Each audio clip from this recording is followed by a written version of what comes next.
Hi folks, today we're going to discuss a scandal which has rocked the island nation of Japan, and it basically has to do with this newspaper.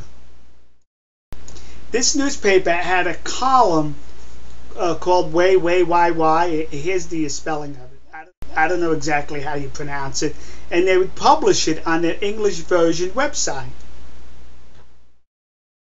And the gentleman who was primarily responsible for these articles was a gentleman by the name of Ryan Connell. He's also co-author to two of these books. The books are Sexual Tabloid in Nature. What this gentleman would do is he would scour the Japanese tabloids, the sexual tabloids, and look for outlandish and weird articles that sort of like illustrated the sexual drive of Japanese women, or I should say the erroneous illustration. And he would publish it in this newspaper on their website. Now remember, this newspaper, I think it has a readership of something like 4 million people.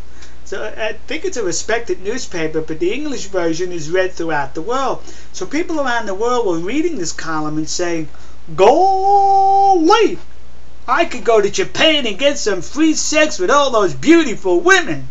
Yeah!" So they were going to Japan, pull out the article, says, "All right, let's have the sex, kids. It says it right here." And it wasn't so. So the people of Japan found out about these articles, and they got upset with the newspaper and told the newspaper, "Hey, you cut out, I'm breaking your face." That's an Italian accent. I don't know a Japanese accent, all right?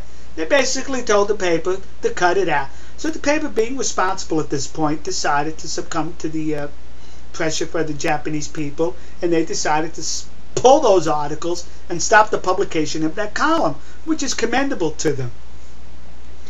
But here's what it is, folks. You have perverts from around the world reading this, getting the wrong image of Japan, thinking that Japan had a stronger sex drive than any other nation throughout the world. Let me tell you lugheads out there who fell for that or think that. The sex drive in Japan is no different than the sex drive in Chile, the sex drive in Quebec, the sex drive in Albania. You understand what I'm saying here, folks? You catch what I'm saying? The sex drive among human beings is the same throughout the world. Now, it's different among the genders, but it's the same throughout the world. Absolutely. And if you can't get sex in your own country, why do you perverts have to go to another country for sex? You embarrass yourself and you embarrass the nation from which you come. Now, I do have to tell the Japanese this. You're at a little bit of a disadvantage here because you're an Asian nation. And to men of the West, I hate to say this, but it's true, but to men of the West, Asian women are extremely beautiful. They're exotic. That's why the sex trade in another Asian nation is thriving pretty well, because men from the West like to go there and have sex with Asian women. So when these perverts were reading these articles and says, "Look, why do I have to go to that nation and pay for sex when I can go to Japan and get it for free?" You see? So if I have a beautiful woman, you were a little bit of a disadvantage there. Alright, so folks, understand those articles were not true. They do not represent the sexual desires or fantasies or happenings going on in the island nation of Japan. Gabish? Alright, folks. See ya. God bless you. God bless America.